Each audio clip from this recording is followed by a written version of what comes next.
De Parche con las letras nace en la palabra escrita, en las conversaciones y en las preguntas que nos hacemos en el transcurrir de la cotidianidad. Vamos a llevar la literatura a la tienda, al bus, a la casa, a la universidad y al parche de los amigos. Yo soy Brian Solarte y he creado este espacio para inspirar y ser inspirado.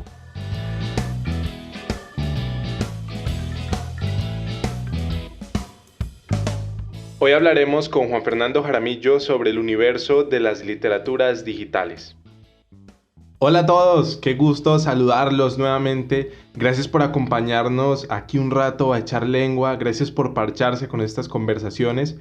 Hoy, para este episodio, tengo un invitado muy especial, a un amigo, a un maestro. Él es Juan Fernando Jaramillo, mi maestro de literaturas digitales. Así que bueno, hola maestro. Hola, Bray, ¿cómo estás? Afortunadamente muy bien, maestro. Espero que vos estés igual. Gracias por aceptar nuestra invitación. No, muchas gracias a vos.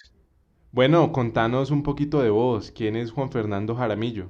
Bueno, pues Juan Fernando, eh, no sé muy bien cómo, cómo definirme, pero bueno, soy docente de literatura. Me he dedicado toda la vida a esto, a las letras y a las historias.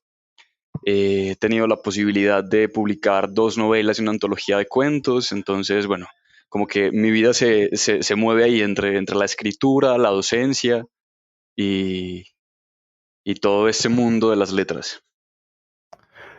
No sabía que mi profesor había publicado. Sí, imagínate, te cuento ahí, Bray. ¿Cómo así? ¿Cómo así que no nos habías contado eso? Yo creo que esto va a ser primicia para mucha gente del curso. Sí, imagínate, cuando tenía 20 años me gané un Premio Nacional de Literatura con una novela que se llama Summer Wine. Luego publiqué una antología de cuentos que se ganó el primer premio de literatura de Envigado. Y luego Sí. publiqué mi segunda novela, el tercer libro, que se llama La ciudad de los nidos, que es una novela sobre la violencia en los noventas como recontada, ¿no? Como volver a contar esos lados de la violencia que no nos contaron, como dejar de exaltar al victimario y empezar a preguntarnos por esas víctimas, a veces indirectas y a veces directas de la violencia. Pues, Ave María, me tienes que pasar, no sé, algún apartado o algo, porque necesito leerlo y obviamente tenemos que grabar otro podcast, maestro. O sea, tenías que haber dicho esto mucho antes. Perfecto, te lo voy a hacer llegar, pues. Te lo voy a hacer llegar, pues. Por, fa- por favor, lo necesito. Necesitamos acceder a ese libro y sobre todo necesitamos conversarlo. De una, me encanta.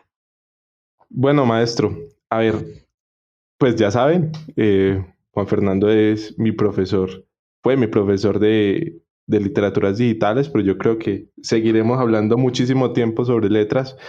Eh, Me gustaría preguntarte sobre esa experiencia en particular, ¿no? ¿Qué sentís vos cuando entras al aula de clases? ¿Cómo es tu experiencia hablando sobre literaturas digitales? Además, eres muy joven, ¿no? No sé, contanos un poco sobre eso. Pues a ver, el asunto con la docencia ahora ahí es, primero ha sido como mi proyecto toda la vida, como desde niño siempre obligaba a mis amigos y a mis, y a mis primitas a sentarse a escuchar clase, una cosa súper ñoña. Entonces como que siempre ha sido una cosa que me ha movido, el diálogo me parece fundamental. Y eh, el asunto de las literaturas digitales particularmente, eh, siento que es un campo que a rato se mira como por encima del hombro, como pensamos que la literatura solamente es válida cuando está en el libro, cuando está publicado por la gran editorial, eh, pero las literaturas digitales nos abren unas puertas muy particulares.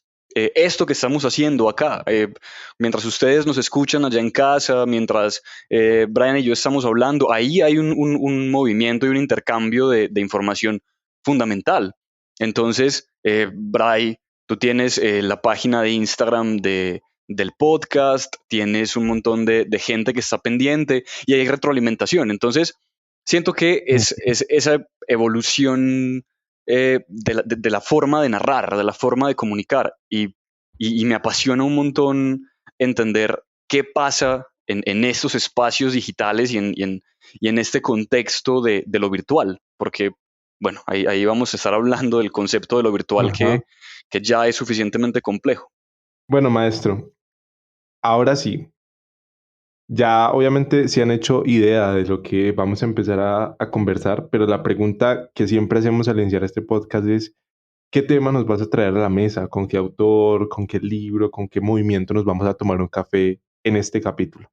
Hoy nos vamos a tomar el café con las literaturas digitales, con todas las formas que las nuevas tecnologías y los nuevos medios nos traen para contar las historias y para trabajar con la palabra.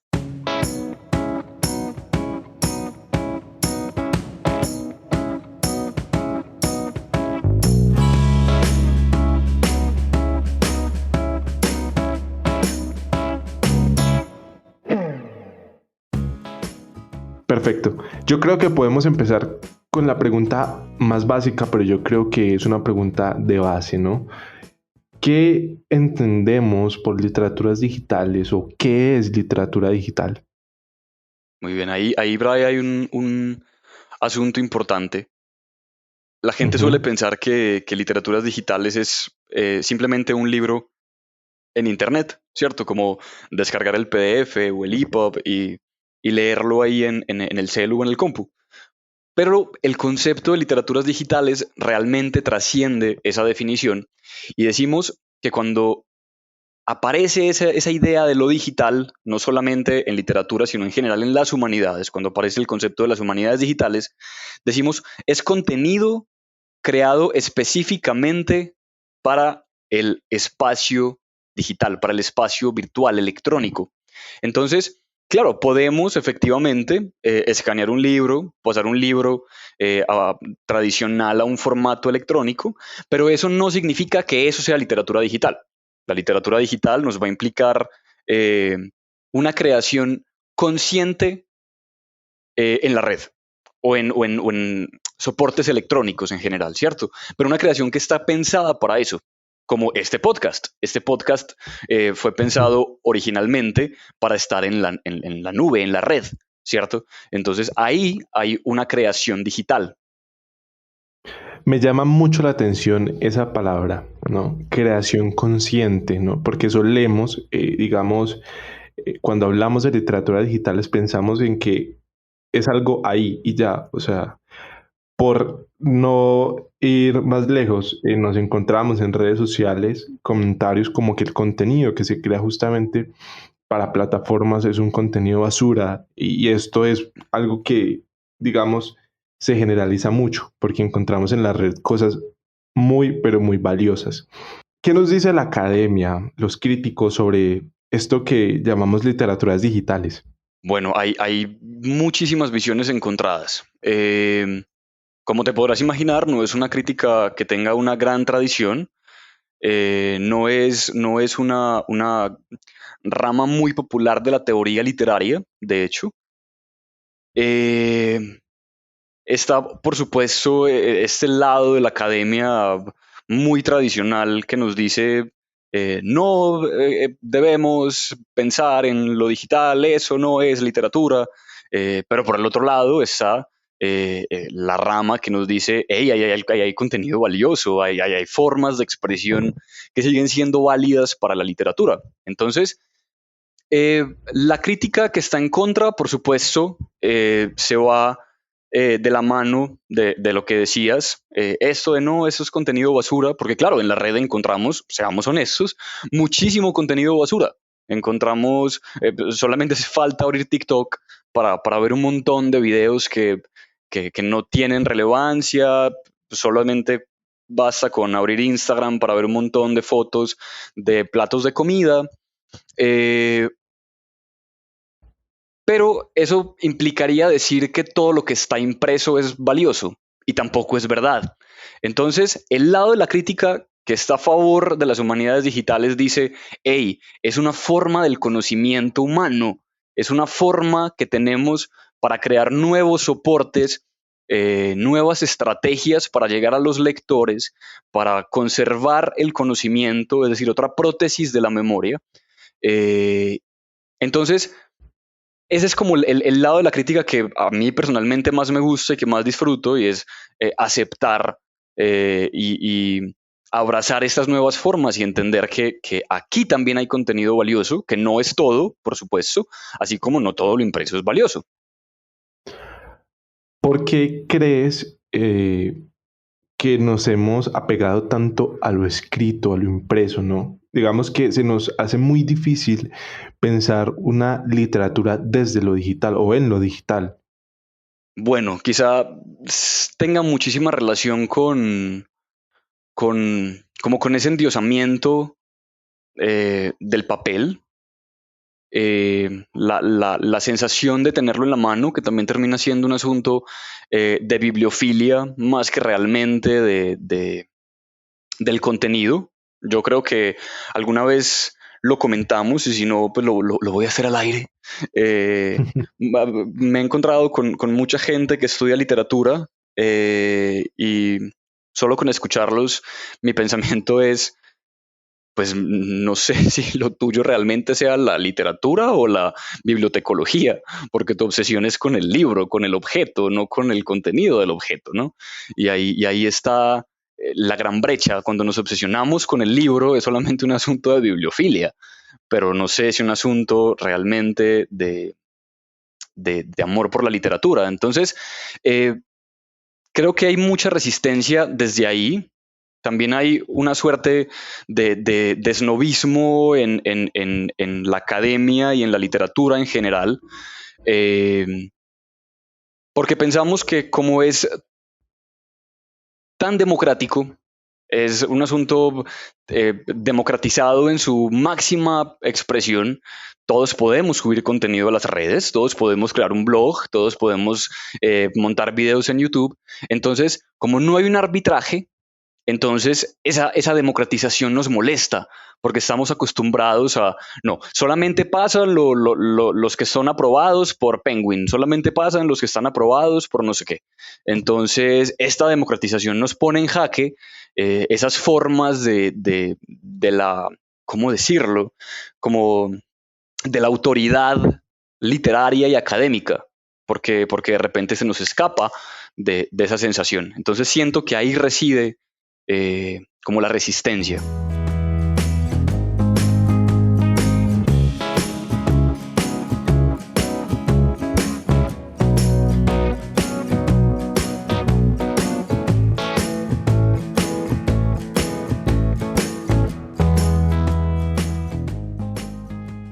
A mí me llama muchísimo, muchísimo la atención, por ejemplo, profe, para ir ahondando en este tema, el tema del net art, ¿no?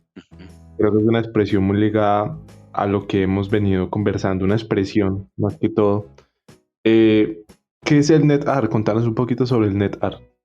Bueno, Bray, el net art, digamos, son las expresiones artísticas que nacen en Internet y para Internet, ¿cierto? De hecho, muchas personas utilizan el término no de net art, sino de arte de Internet, ¿cierto? Eh, Termina siendo obviamente una respuesta muy directa al mundo del arte, a esa concepción de la torre de marfil del arte, y responde durísimo porque dice, listo, acá nosotros también podemos crear. Entonces el tema de los códigos y los símbolos de Internet, el jugar con la imagen, el sonido, ahí en Internet, que ya es muy valioso, ya es suficientemente valioso, pero le agregan algo interesante, y es el tema del artivismo, ¿cierto? Ese concepto del artivismo, que es cuando el arte también se convierte en una forma de, de denuncia y de crítica social, ¿cierto? Que es lo que mejor hace Internet, una labor social.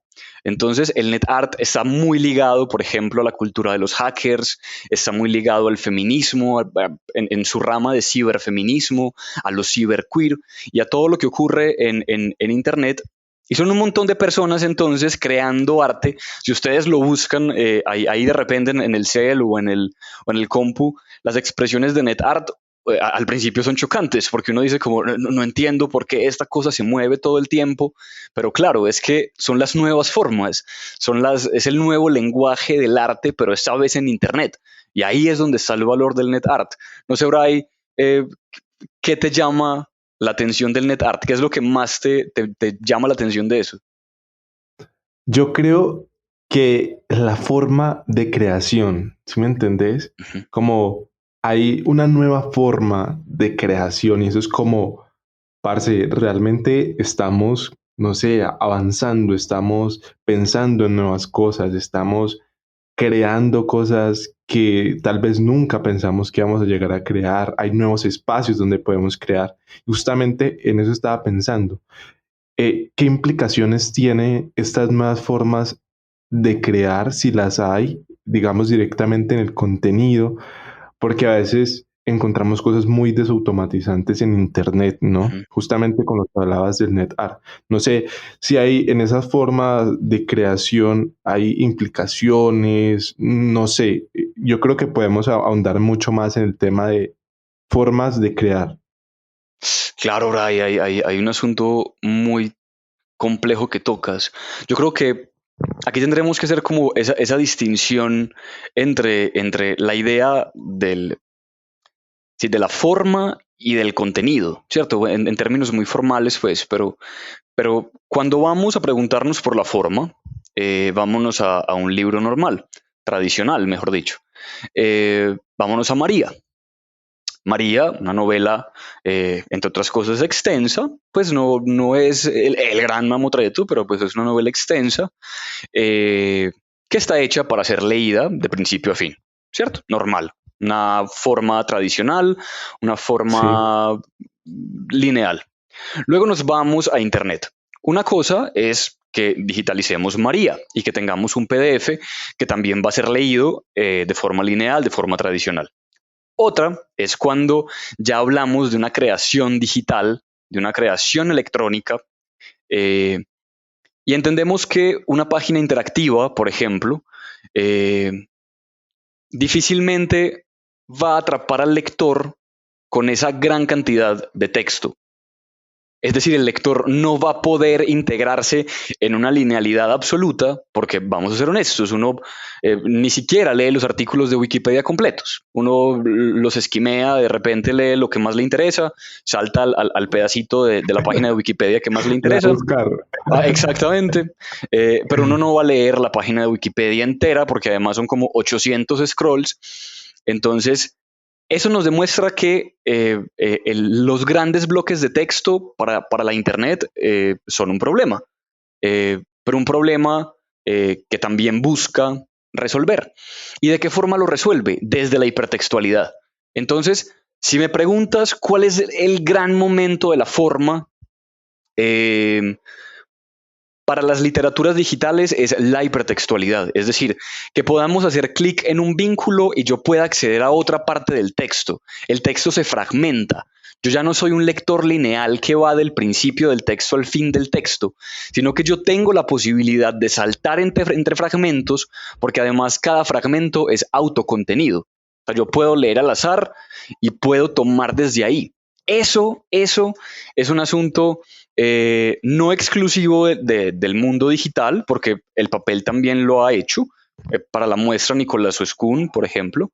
Eh, pero en el espacio digital hay un cambio gigantesco y es lo naturalizamos la hipertextualidad, naturalizamos el hipervínculo, naturalizamos cerrar una ventana si no nos gusta, y ahí hay un cambio de forma que inevitablemente va a tocar el contenido Braille. Porque imagínate, si yo ya sé que tengo que fragmentar eh, y conectar los fragmentos de mi obra, yo ya no puedo hacer una cosa de un tirón.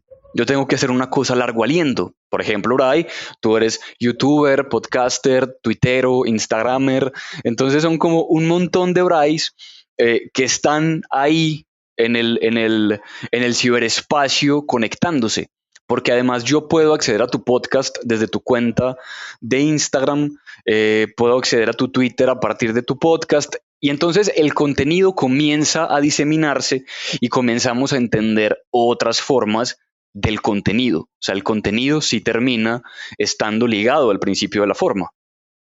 Yo quisiera resaltar eso de las nuevas formas de leer. Me parece algo muy importante y muy clave en esta conversación.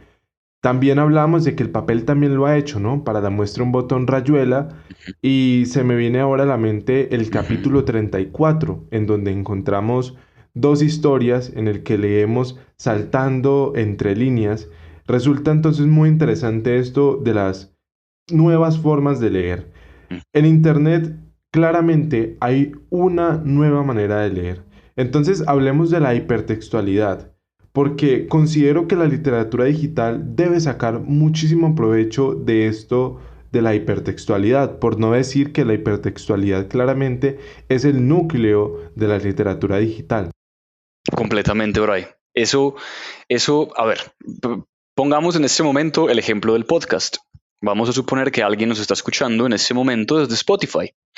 Resulta que esa persona que nos está escuchando desde Spotify tiene en sus manos la posibilidad de decir, no, este man está súper aburrido, mejor voy a escuchar el podcast que hizo sobre la violencia en Colombia, sobre la literatura de la violencia. Con un solo clic puede cambiar el contenido. Las páginas de Ujú. Internet, yo no logro concebir una página de Internet sin hipervínculos. Yo llego a una página donde yo no puedo interactuar y no sé qué hacer. Yo no imagino, por ejemplo, Instagram si no fuese hipertextual. ¿Te imaginas? Sería un caos, porque no podrías hacer absolutamente nada, solamente recibir información. Entonces mira que Internet, efectivamente, pensada desde la interactividad, nos convierte ya no en usuarios, en lectores, en espectadores pasivos que ven la película, leen el libro o ven la información, sino que nos convierte en agentes activos, ¿cierto? Porque tenemos la posibilidad de interactuar con esas cosas, porque decidimos qué vemos, qué escuchamos, ta. Pero luego está el otro lado de esa interacción, Bray, que es digamos, lo más importante de lo que dices, y es la posibilidad de convertirnos en co-creadores. Es decir, cuando vamos, por ejemplo, a una página de, no sé, un cadáver exquisito, ahí hay una clara co-creación. Porque yo puedo colocar como mi granito de arena en esa gran historia. Pero luego está el otro lado y es el fan art, por ejemplo, cuando los fans crean dibujos de sus personajes favoritos. Ahí hay una co-creación gigantesca. Y eso no sería posible sin la hipertextualidad, porque es una pieza única, autocontenida, pero que además está ligada a otra creación. Yo me vuelvo creador, no solamente recibo, sino que además creo.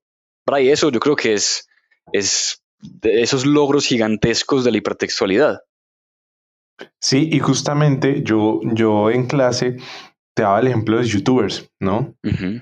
Cómo a través de sus libros logran ampliar su mundo, pero los fans de alguna u otra manera empiezan a hacer creaciones de ellos, del libro, bueno, en fin, muchas cosas. Además, los libros de ellos están pensados justamente para que de allí salga una producción del fan, ¿no? Ujú. Entonces creo que también eso es muy, muy relevante. No sé si has hecho una lectura también del fenómeno de youtubers desde todo esto que hemos venido conversando. Sí, hay algo interesante, porque siento que como que empieza como a fraccionarse ese fenómeno del youtuber, ¿no? Como que antes entendíamos youtuber como un asunto muy de entretenimiento. O sea, yo recuerdo los primeros youtubers que vi en mi vida por allá a mediados, recién arrancando YouTube, que eran muy entretenidos, ¿no? Recuerdo mucho que en mi adolescencia veía mucho a Shane Dawson, eh, y era divertido, creaba personajes, de repente había una crítica social así como súper puntual y súper contundente, pero se perdía como en este mundo fantasioso, divertido, ¿no? Luego empieza como a diversificarse ese quehacer del youtuber y aparece el youtuber político, porque tenemos, por ejemplo, a Las Igualadas, que me encanta, La Puya. Luego tenemos booktubers, que acá en Colombia hay un montón de chicos que le han apostado al tema de compartir libros y lecturas en internet, y bueno, ya aparecen todas estas versiones. Luego, entonces aparece un formato como Vine, ¿no? Y ya luego desaparece, nos queda TikTok, y ahí en TikTok también hay unas formas muy interesantes de la creación. De hecho, Bright alguna vez te hablaba sobre Annie Espejo, que pues tiene unos personajes. Últimamente ha montado unos TikToks sobre una mamá y una hija. La hija se llama Daniela, entonces utiliza filtros en la cara y crea un universo narrativo súper claro. O sea, yo no sé si ella lo hizo a propósito, si no lo hizo a propósito, si fue un chepazo, pero uno sabe qué va a decir la mamá antes de que lo diga. Y tú logras citarla. O sea, yo la cito en mi día a día y hago el ¡ay, Daniela! Y la cito en mi día a día porque ya es un personaje que se instaura en mi imaginario narrativo. Hola, muñeco hermosa, ¿cómo estás?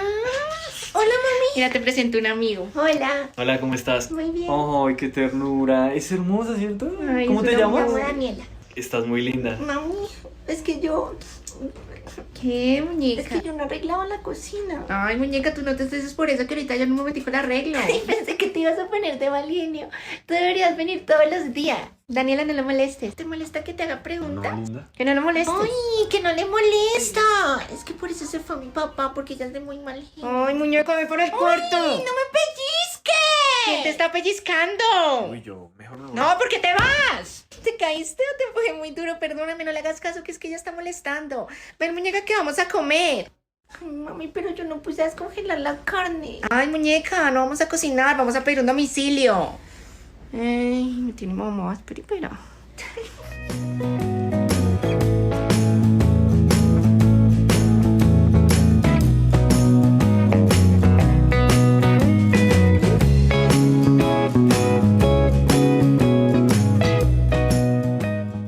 Y sabes qué me llama la atención también de esto, y es cómo el audio, digamos, de sus TikToks también se expanden, ¿no? Sus fans empiezan a crear sus TikToks Exacto. apegados a su audio. Entonces es muy interesante porque el mundo de ella se expande. Exactamente, Bray. Ahí vuelve a entrar ese prosumidor o ese lectoautor o ese espectador activo. Claro, Bray, eso es muy teso, porque de repente esta chica está en su casa, hace un video gracioso, trin, y de repente todo el mundo empieza a replicarla.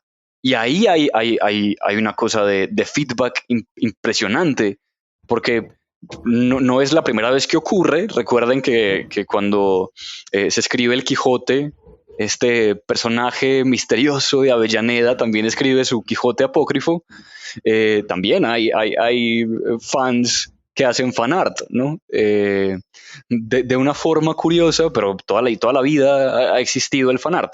Virgilio, cuando hace su hipertexto de Homero, pero acá es la posibilidad de compartirlo inmediatamente y de convertirme en co-creador inmediato. No sé si conoces a Juan David, no conozco su apellido. También es un TikToker muy chistoso, ¿lo conoces, Bray? Se llama Juanda MC en TikTok. Sí, Juanda, el de Esperancita, pues, el famoso Esperancita. Sí, el de Esperancita, claro, exactamente. Por ejemplo, el tema de Esperancita. O sea, Esperancita se convirtió, donde el man hubiera patentado Esperancita, hubiera tapado de plata, porque todos utilizamos Esperancita todo el tiempo. Y sabemos el tono con el que decimos, qué linda te ves trapeando, Esperancita. Y lo decimos con el tono que Juan David lo dice. Es decir, crean finalmente unos universos narrativos con unos personajes muy bien creados, que cualquier productor de televisión estaría encantado de trabajar con el man, porque el man la tiene re clara. Cosa Sí, que o no... sea, el personaje es muy marcado y es muy original. O sea, yo creo que no se encuentra otro Juanda. Y aparte de que su contenido es de entretenimiento, digamos, lo que muchos hacen, pero es que ha marcado, digamos, su esencia en Internet. Y O sea, yo creo que el mayor ejemplo de esto de prosumidor y lectoautor es el de Esperancita, pues como en TikTok Ujú. esto se ha regado por todo lado y todo el mundo, y en la cotidianidad, incluso en la casa, cuando la mamá dice, qué linda te ves trapeando, Esperancita, ¿no? Y, la mamá, y lo peor es que mi mamá entiende, o sea, eso, Y ya sabe qué va a pasar. exacto. Me dice, hágale, verás. Entonces, resulta muy interesante todo esto. Exacto. Qué linda te ves trapeando, Esperancita. Pero te faltó acá, maldita criada. Bray, porque es que mira lo complejo de estos fenómenos, y es que no falta alguien que nos esté escuchando que diga como, ¿por qué están hablando de esto en un podcast sobre literatura? Pues justamente por eso, porque ahí hay una Sí, creación narrativa tan compleja que tendremos que preguntarnos, por ejemplo, ¿quién es el creador de Esperancita? ¿Podríamos hablar de un autor en el fenómeno de Esperancita? Ese es muy complicado, porque claro, Juan David claro. llega y crea este video sobre Esperancita. Hay un video en el que a él le preguntan como, ¿de dónde lo sacaste? Y él, no, yo no sé, yo recuerdo las telenovelas mexicanas. Entonces mira que es un hipertexto del hipertexto del hipertexto, donde el universo narrativo se construye con tanto cuidado que se nos pierde el hilo de esa creación, y decimos como, ya se nos salió de las manos y hay diferentes formas de creación. Entonces, hay universos narrativos tradicionales, el mundo posible de un libro cualquiera, pero si entendemos los fenómenos digitales, incluso estos que parecen como tan simples y tan superfluos, como TikTok, como Instagram, como Facebook, como YouTube, vemos que hay una nueva forma de expresión que, primero que todo, nos habla de nuestro tiempo. Y si ustedes han sido juiciosos con el podcast de Bray, entenderán que cada momento de la literatura es eso, una suerte de radiografía de su época.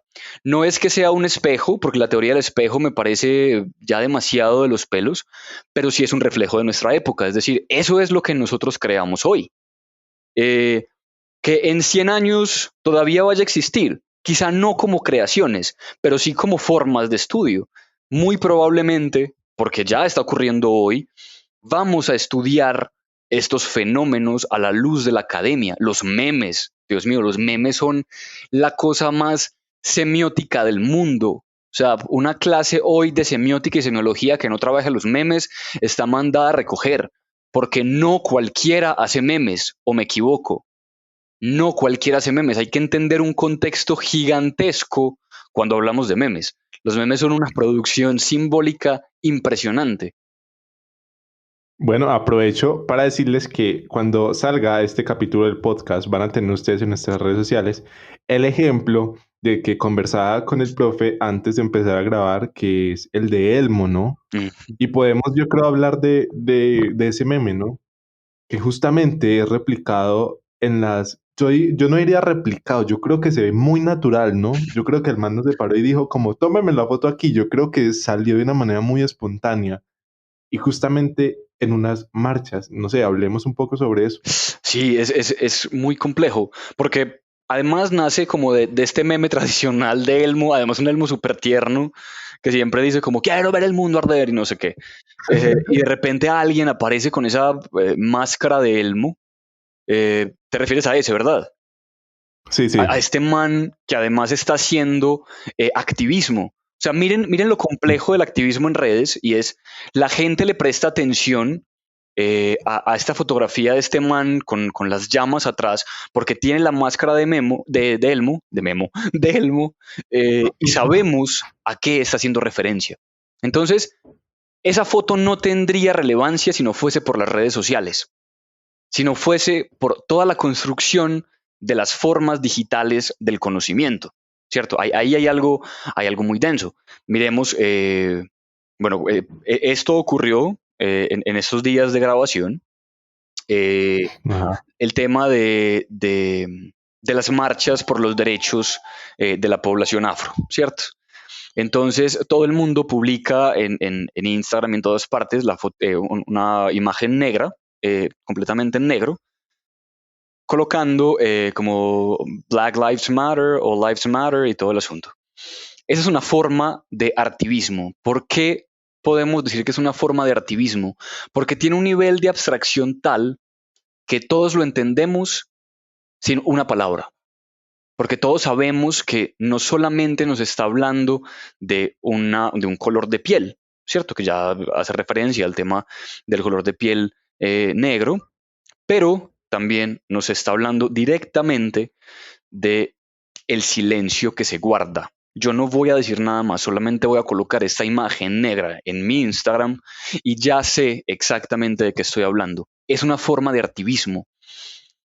Por el nivel de abstracción que existe en ese movimiento y luego ese muchacho con la cara de Elmo que termina siendo un asunto medio risueño, porque no deja de ser chistoso, pero que tiene un poder simbólico de denuncia artístico gigantesco.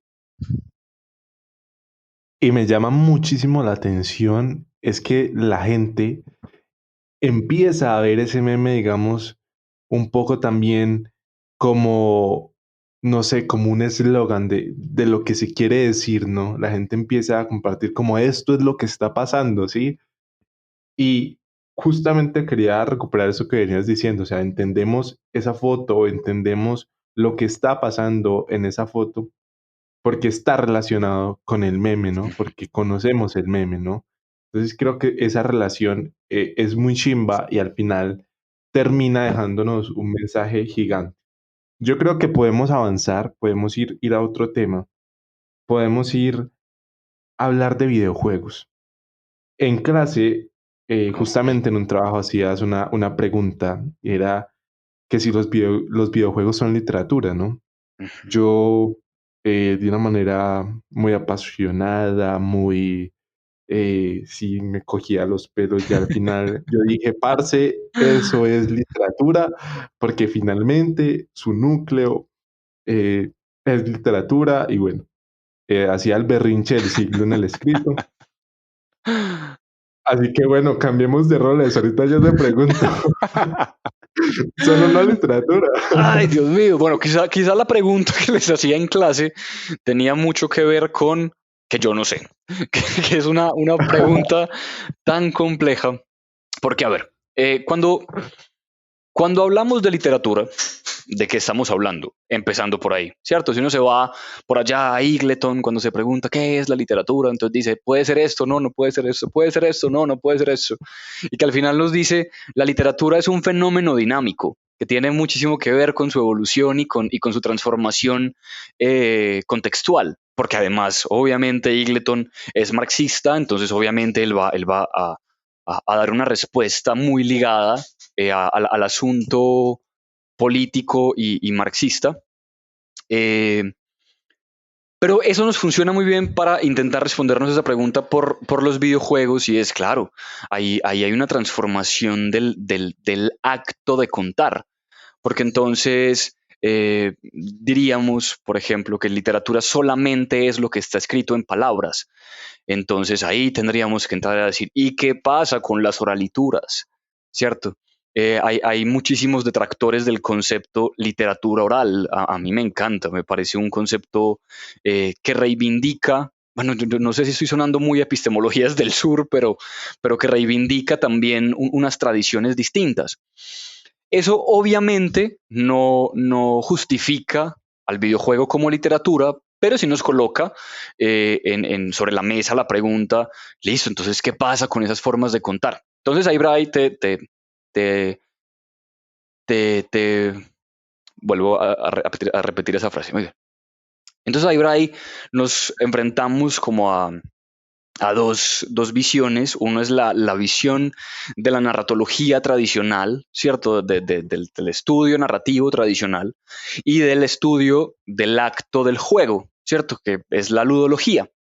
Entonces, obviamente hay muchísimos puntos encontrados entre ellos dos. La ludología y la narratología no son lo mismo, precisamente porque el videojuego no solamente nos cuenta una historia, sino que nos pone a interactuar, a jugar. lo que no significa que la literatura nunca lo haya hecho. Hay muchísimos textos literarios que nos han puesto a jugar. Rayuela nos pone a jugar. Italo Calvino nos pone a jugar. Entonces no es un asunto exclusivo de las nuevas tecnologías, pero sí nos coloca obviamente en la encrucijada de entonces, ¿qué es literatura? Y yo creo que la respuesta tendrá que depender de lo que cada uno entienda como literatura, porque claro, como es un fenómeno tan nuevo, pues tendremos que esperar un par de años, de décadas, quizá un siglo, para saber qué ocurre con el fenómeno del videojuego, porque en ese momento tendremos que decir, bueno, pues hoy la academia no estudia el videojuego como literatura propiamente, a duras penas se pregunta por las literaturas digitales, a duras penas se pregunta por la relación literatura y cine, por el cómic, por ejemplo. El cómic también ha sido como un género bastardo, ahí curioso. Y a duras penas se pregunta por eso, pero el videojuego sí tiene mucho, eh, una conexión profunda con la literatura, que ojalá si algún día alguien nos escucha por allá dentro de 100 años, nos lo pueda confirmar con la Ouija o algo, y es, sí, hay algo interesante en el videojuego que probablemente no raye todavía en la literatura como concepto tradicional, pero en la transformación que está viviendo hoy el concepto, los videojuegos tienen que entrar. Los videojuegos tienen que entrar en la pregunta por la literatura.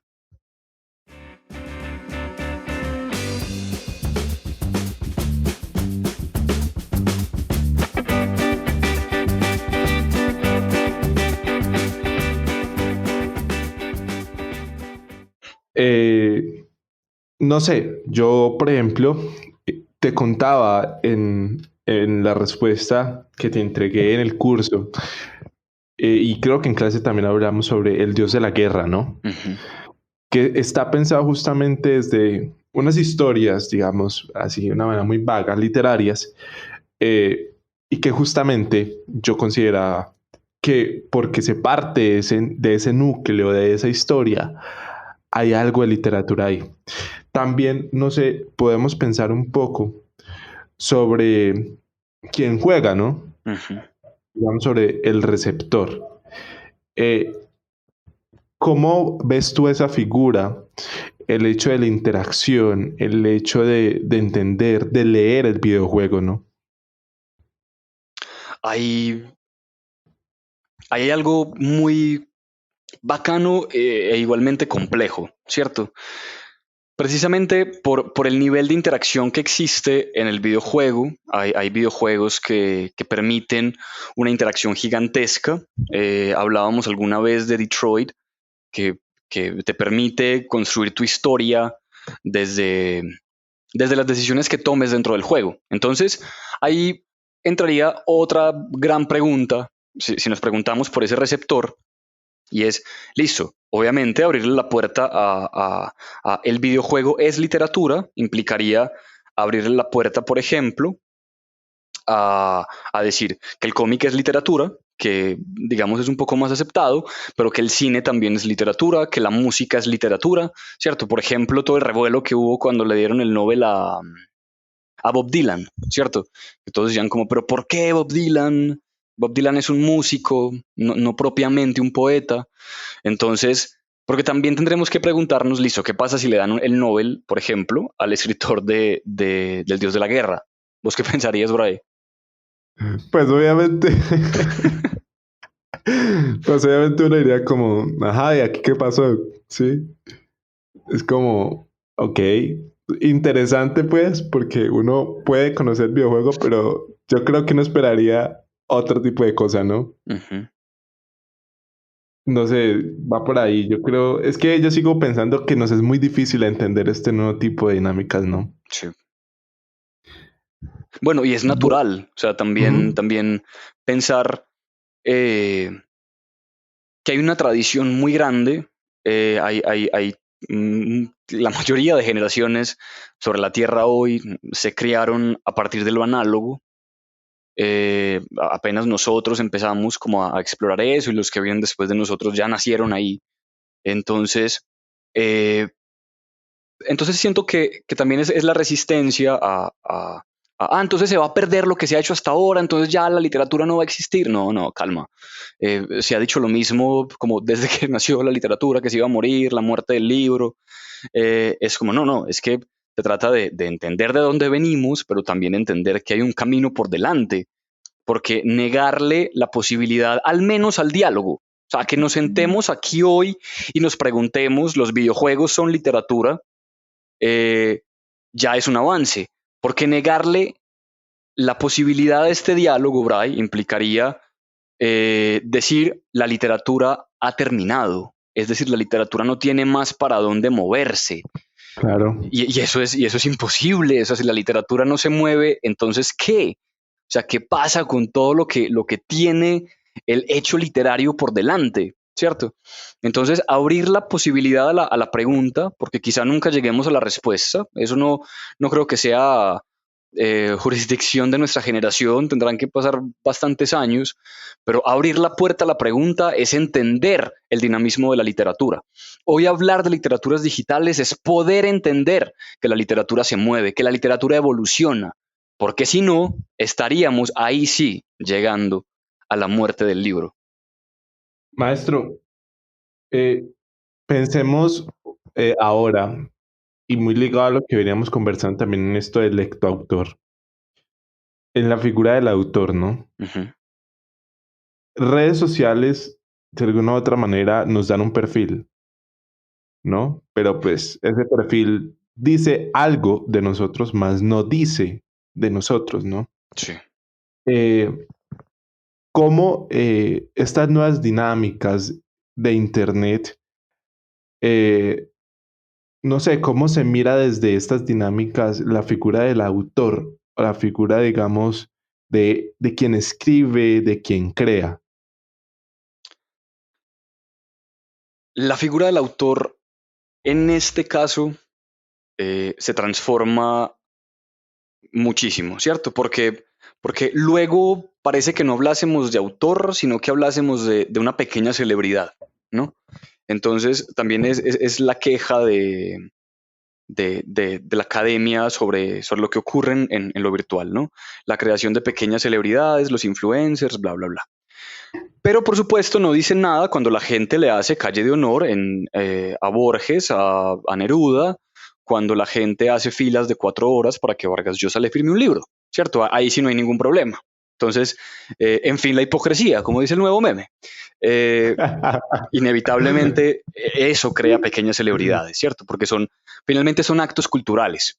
Lo que se nos dificulta entender de la literatura es que la literatura termina siendo un acto cultural y como acto cultural responde a principios identitarios, lo que llamaríamos las comunidades épicas. Entonces, sí, el autor sigue existiendo como ha existido siempre, existirá para siempre, solo que muta. Ya no hablamos de ese único autor, ese autor que está ahí endiosado, Borges, ¿no? García Márquez, los nombres gigantes, sino que ahora incluso puede ser una marca, un seudónimo directamente, por ejemplo, este podcast. Imaginemos que Bray, tú ya no puedes continuar con el podcast, pero se lo heredas a alguien. Entonces ya la marca no es el podcast de Brian, sino que es el podcast de Parche con las Letras. Entonces, la figura de autor muta, como ha mutado siempre. O sea, empezamos con la idea del gran poeta, el rapsoda, pasamos por los juglares, pasamos por la cantidad de anónimos de la Edad Media, pasamos por el gran autor del Renacimiento, cuando aparece esta figura del dios autor. Llegamos a las vanguardias cuando ya no es un sujeto, sino que es el nombre de un colectivo. Entonces mira que finalmente el autor siempre ha mutado. Nos asusta pensar que ahorita está mutando de más, pero es como, no, nea, siempre ha mutado y siempre mutará. Entonces hoy el autor se convierte en formas como hacete de cuenta una orquesta, ¿no? Como ese concepto de orquestación del que alguna vez hablábamos. Todos hacemos algo distinto, pero esto es de todos nosotros. Entonces pensemos en los libros infantiles. Olvido el nombre exacto del libro, De Camino a Casa, creo que se llama, de Jairo Buitrago. La magia de ese libro también está en las ilustraciones. Entonces ese libro no es solo de Jairo Buitrago, ese libro también es de su ilustrador. Qué pena con todos nuestros escuchas que olvido cómo se llama el ilustrador. Pero entonces el asunto es, el texto, el hecho literario nunca se ha podido limitar al texto cerrado. Vamos a ser honestos en este momento. La obra literaria nunca se ha limitado a un texto puro, entre comillas. Tenemos un montón de paratextos, tenemos la portada, tenemos prólogos. La academia odia hablar de paratextos a menos que sean prólogos. Si es un prólogo es súper valioso, pero hablar de portada es un sacrilegio. Entonces uno dice, no, Nea, siempre ha existido. La paratextualidad siempre ha sido fundamental para el texto. No, para Homero y los griegos, no. Sí, la tradición oral también tiene sus formas paratextuales. ¿Cuáles? Nea, lenguaje corporal, la comunicación kinésica, todo eso son paratextos del hecho literario, pero insistimos una y otra vez en negarlos. Entonces claro, desde la paratextualidad hay un asunto muy valioso, las ilustraciones de los libros, las portadas, las dedicatorias, los prólogos, los posfacios, los comentarios de la crítica terminan siendo paratextos que se integran a la tradición del texto como uno. Entonces, claro, hoy las literaturas digitales responden a 1.000 millones de paratextos por minuto. Entonces, la página web tiene un montón de detalles, la fuente de letra, y tenemos que cuidar todos esos paratextos, porque esos paratextos también hacen parte de la textualidad de la literatura digital. Es decir, un proyecto de literaturas digitales, ponerle Gabriela Infinita. Gabriela Infinita no sería Gabriela Infinita sin los colores que utiliza Gabriela Infinita, sin las fuentes de letra, sin los sonidos. Es decir, la literatura digital, las literaturas digitales en sus múltiples formas, por fin entienden que son un trabajo conjunto, porque no solamente está la palabra como único texto, sino que también está la imagen como texto, el sonido como texto. Entonces, ahí hay una multiplicidad y una expansión del lenguaje, inevitablemente.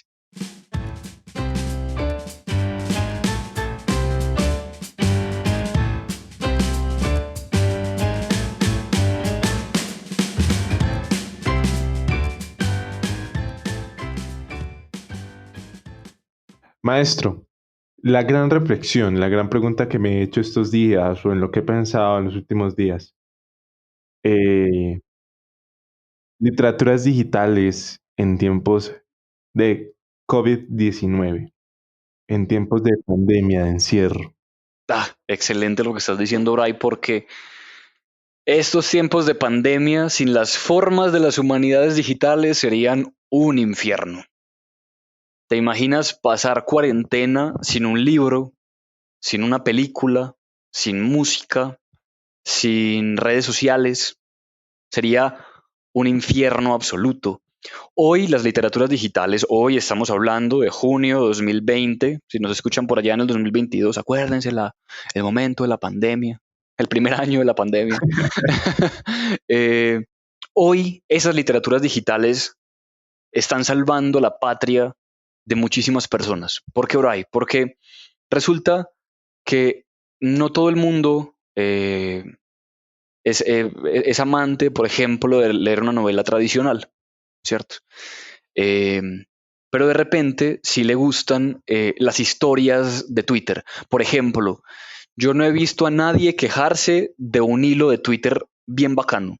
Nunca. Uno no la lee así con ganas y uno va bajando en el chisme, porque es una nota. Entonces, esa es una forma de literatura digital, como una Twitter novela, ¿cierto? Muy interesante. Sí, los hilos de Twitter son lo mejor. Por ejemplo, alguna vez este comediante el cejón. Bueno, No. @cejas pobladas, no me acuerdo cómo se llama. Colocó un tweet que me dio mucha risa. Él decía como, llevo aquí 2 horas viendo el hilo de Justin y Selena y no me he podido despegar. Entonces yo me pregunté, ¿cómo así que un hilo de Justin y Selena? Y lo Y peor ahora fue lo que voy a buscar. claro, yo también pasé mi hora leyendo toda la historia de Justin y Selena. Y para mí fue la novela de la vida. Y me pasé un rato leyendo una historia que a mí me resultan indiferentes Justin y Selena, pero pues estaba muy interesante la historia porque además estaba contada muy chistoso, a punta Lo de GIFs tuiteó y memes. Ricardo Quevedo. Ricardo Quevedo, exactamente. Y estuvo hecho a punta de GIFs, el hilo de Justin y Selena. Entonces es muy divertido estas formas, por ejemplo, de las historias en Twitter, eh, seguir el chisme de esas historias de ficción en Instagram, en Facebook, o de repente ir a la digitalización de las obras, descargar el libro al celular. Hoy las literaturas digitales les permiten a las personas que no pueden comprar un libro, porque vamos a ser honestos, comprar libros en Colombia es un lujo. Si hacemos las cuentas, cuánto vale un libro, el salario mínimo, tan, que no pueden comprar un libro, que no pueden ir a una biblioteca porque están cerradas. Hoy las literaturas digitales nos están salvando la patria en la literatura, porque son las expresiones del hecho literario que hoy nos están permitiendo entender la creación y nos están convirtiendo además en creadores. De hecho, voy a hacer una afirmación así peligrosa, pero de la que estoy completamente convencido. Muchas personas que entran a estudiar literatura, por ejemplo, llegan a estudiar literatura porque quieren ser escritores y dicen, no, me encanta escribir. Y uno dice, sí, ¿qué has escrito? No, historias de Wattpad. Y uno, lo cual no desmerita el acto de la creación, pero ya nos habla de un acercamiento a la creación desde las redes sociales. Bueno, maestro, entonces podemos yo creo que ir encaminando a una conclusión muy breve. La importancia de las literaturas digitales. Las literaturas digitales hoy nos tienen que importar por varias razones. Primero, porque es la forma de repensar la literatura, de repensar el hecho literario, que no está alejado del quehacer literario. Al contrario, los estudios literarios tienen un camino gigante por delante cuando hablamos de lo hipertextual, de lo transmedial, de lo digital. Ahí hay una gran pregunta para los estudios literarios. Luego, esto nos pone en evidencia la democratización de las artes, que para mucha gente es aterrador, es muy peligroso, pero tiene sus ventajas gigantescas. La democratización de las artes nos permiten a nosotros entrar en diálogo con lo que somos como comunidad y como sociedad, ¿cierto? Que fue la misma pelea con la imprenta. La imprenta implicó democratización y decían, se va a acabar el conocimiento porque todos van a poder acceder a él. Entonces hoy nos falta también escuchar, se va a acabar la literatura y el conocimiento porque llegó la internet. Es como, no, cálmese, que es una nueva forma de transición. Vamos a ver esto hacia dónde va. Entonces, las literaturas digitales hoy son el gran reto para entender el quehacer literario en nuevos campos. ¿Qué es el único? No es el único. Pero es que las literaturas digitales van a matar a la literatura tradicional. No, eso no va a pasar y nunca va a pasar y ojalá nunca pase, porque yo también soy un amante de la literatura tradicional, de esa literatura que me puedo sentar a leer con mi libro y me encanta, pero no desconozco la fuerza y la importancia de las narrativas efímeras, de estas expresiones que están hoy y que mañana de repente no están, porque están en el ciberespacio. Entonces hoy tenemos que preguntarnos, porque además, si ustedes están escuchando esto, es porque están conectados a la red. Es decir, están consumiendo contenido en red. Y es el contenido más consumido hoy, por supuesto, en el mundo. porque hoy seguimos adquiriendo cosas por internet, entramos y conocemos gente por internet. Entonces, si nosotros obviamos la pregunta por las literaturas digitales, estamos obviando la pregunta por una nueva forma de expresión, una nueva cara del hecho literario, que no desplaza las anteriores, no, pero no por eso significa que es menos valioso. Maestro, dos cosas. La primera es que me queda viendo, obviamente, alguno de sus libros o algo para leerlo. Lo segundo Por favor, es que de una. quedamos atentos, pues por ahí, para hacer la grabación. Si en algún momento, pues tengo la posibilidad de leerte, ojalá en la tercera etapa de grabación poder tenerte para que hablemos de tus libros. Y por último, pues quedan abiertos los micrófonos para que te despidas de los podcasters y los que se parchan hoy con nosotros en este podcast. Excelente. No, primero que todo, Bry, a vos, muchísimas gracias por la invitación. Llevo escuchando este proyecto un montón de tiempo. Me pegué también mi encarretada con los que estaban en la red. Y me encanta poder estar acá, poder compartir eso, ese espacio que además es una fiel muestra de esto en lo que creemos, que es las nuevas formas de las humanidades digitales. Y bueno, y a quienes están escuchándonos, muchísimas gracias por la paciencia. Yo sé que mi voz es como fastidiosa, pero pues no puedo hacer nada, es mi voz.